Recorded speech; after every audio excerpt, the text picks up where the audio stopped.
So maybe you'd like to take a moment to talk about how the center evolved.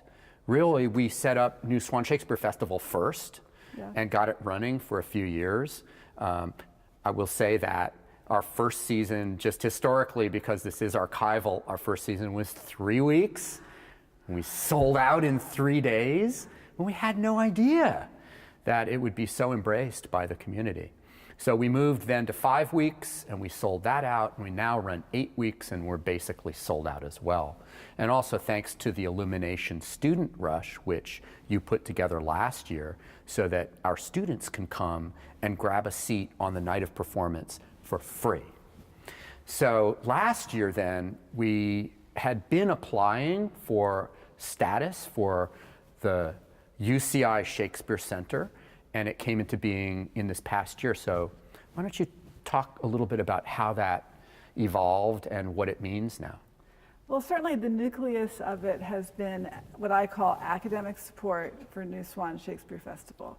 So doing the additional, organizing the additional penumbra of talkbacks and First Folio Fridays, works with the library. We now have a Shakespeare weekend, which is a 2-day festival of study culminating in a collective viewing of the plays, involving outside scholars and engaging the community. So that's how we really began, was what can we do? If I remember correctly, the first play was Merchant of Venice. Yes. And I was at that point director of Jewish Studies, and it was an obvious place to build programming. And so I built a program. And when it was no longer Merchant of Venice, I continued to build programs. And I was very delighted to have that access and to have you be so open to allowing me to build these additional opportunities around and that's what makes it a festival. You know, otherwise, it's not a festival. Otherwise, it's a run, but it doesn't have that depth of inclusion, roots of engagement. Yes, we have to be inclusive of everyone that wants to come and play with us. Absolutely. But we do have Shakespeare activities throughout the year, so it's not just the summer. Right.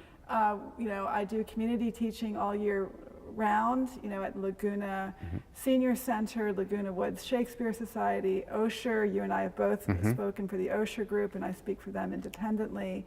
I'd like to engage more people in that community teaching. We have Shakespeare courses at least once a year in the English department, and the Shakespeare Center tries to enhance those.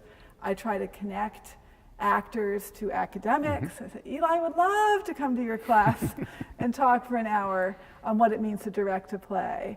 Zach Houston is playing Hamlet, would love to come and do it. And they would love to come. And they do, because actors love to share their art. Yes, they do. So a lot of what I do in many of my jobs at the university, which right now includes running the Illuminations and running our Humanities Center, is I'm a matchmaker. I don't have to do all the work. I have to connect people.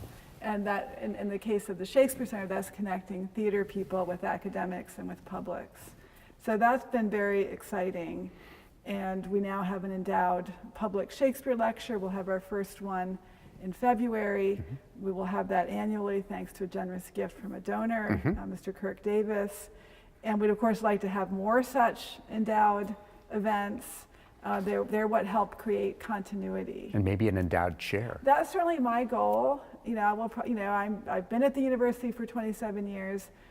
You know, when I retire in 10, 12, 13 years, I would love to see an endowed chair in Shakespeare Studies shared between humanities and drama, English and drama, that would ensure that Shakespeare continues to be taught and that the Shakespeare Center continues to have academic leadership. Because in this day and age, we don't know what pieces of the curriculum are going to survive.